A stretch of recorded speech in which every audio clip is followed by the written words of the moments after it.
Have you ever been going through the hardest time of your life, and instead of reaching out, you just disappeared? You stopped replying to texts. You canceled plans.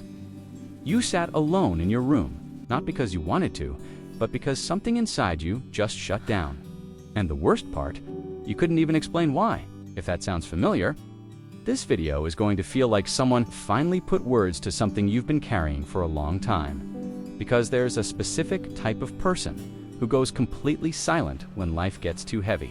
Not dramatic silence, not attention-seeking silence, just quiet, a slow fade. And from the outside, it looks like they're fine, but on the inside, they're drowning. Today, we're going to break down exactly why this happens, the real psychological reason behind it, because it's not just shyness, and it's not just introversion. It goes way deeper than that, and understanding it might change the way you see yourself entirely. So let's start with the problem itself, because I want you to really feel this. Imagine you're overwhelmed. Maybe work has piled up. Maybe a relationship is falling apart. Maybe you've just been running on empty for weeks, and you hit a wall. And what do most people tell you to do? Talk to someone. Reach out. Ask for help. But you don't instead. You go quiet. You read the messages and don't reply. You see the missed calls and think, I'll call back later. Later never comes. You cancel on your friends and tell yourself it's just because you're tired. You stop showing up not just for other people, but for yourself too. You stop doing the things that normally make you feel okay. And here's the thing that makes it even harder. You know you're doing it. You're aware. You watch yourself pull away, and some part of you thinks, I should just talk to someone, but you can't. It's like the words won't come out. Like there's a wall between what you're feeling and your ability to express it. And then the guilt sets in. Because now you feel bad about going quiet on top of feeling bad about whatever was overwhelming you in the first place. It's a loop, and it's exhausting. You might even tell yourself, I don't want to burden anyone. Or, they have their own problems. Or, the big one, I should be able to handle this on my own. Does any of that sound familiar? Because if it does, you're not broken. There's actually a very specific psychological reason why you do this, and it starts way earlier than you think.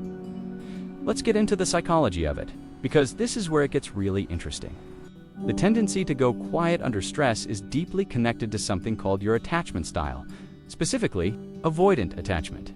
And before you tune out thinking this is some textbook concept, hear me out, because this is going to make a lot of sense.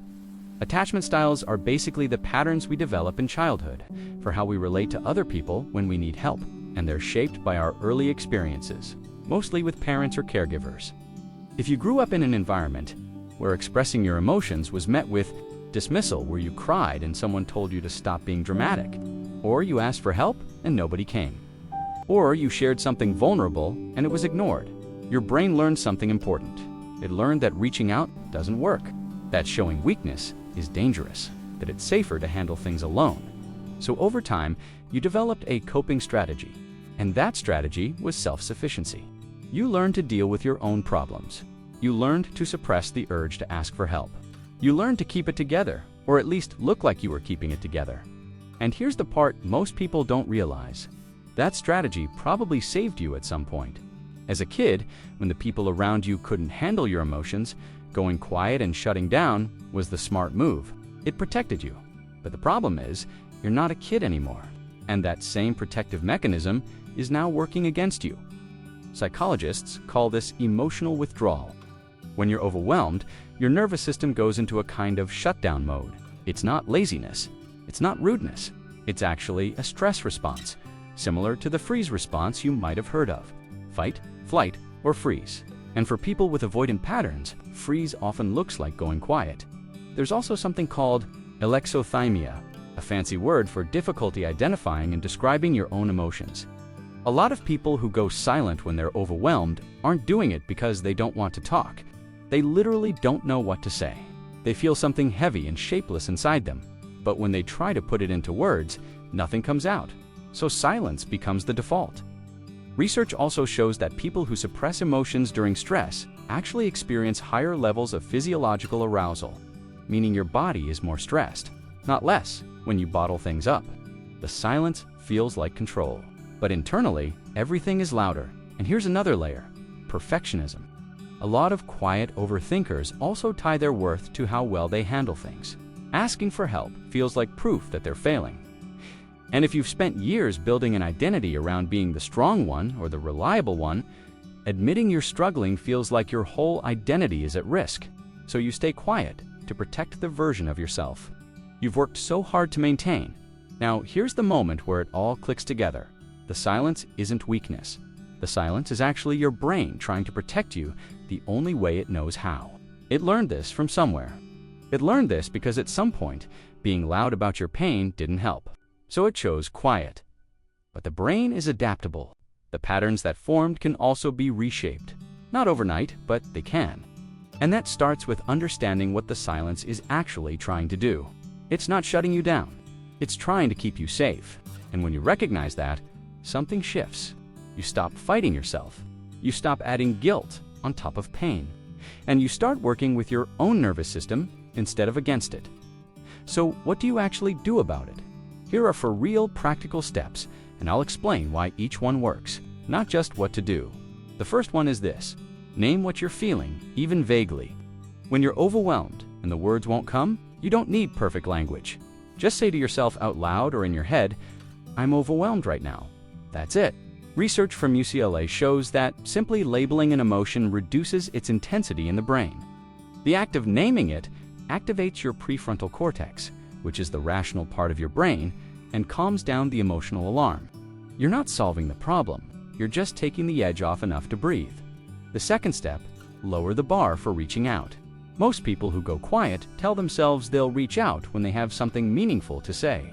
When they've figured it out, when they feel better, that day never comes. So instead, reach out with nothing. Send a text that just says, "Hey, I've been off the grid. Not doing great." You don't have to explain anything. You don't need a full conversation. Just one small signal that you're still there, and so are they. That tiny act rewires the belief that asking for connection is dangerous. Third, create a low-pressure outlet for the things you can't say out loud. For a lot of people, the problem isn't just that they don't want to talk to others, it's that they literally can't access what they're feeling. Journaling helps with this, but not the Dear Diary kind. Just open a note on your phone and type whatever's in your head. Unfiltered, unedited, no one will see it. The goal isn't to write well.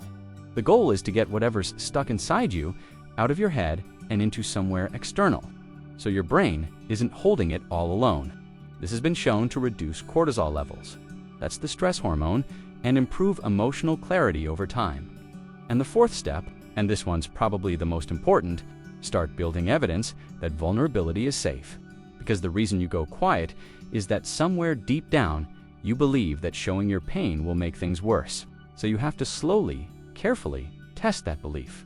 Start small. Share something minor with someone you trust. See what happens. Do it again. Over time, your nervous system starts to collect new evidence that being seen doesn't have to end badly. That's how you start to undo an avoidant pattern.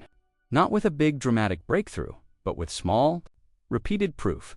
If you recognized yourself in any of this, the disappearing, the silence, the feeling of being trapped inside your own overwhelm, I hope this helped you understand that you're not weird for doing it. You built this pattern for a reason, and you can build a new one too. If this video hit home, subscribe. There's a lot more like this coming.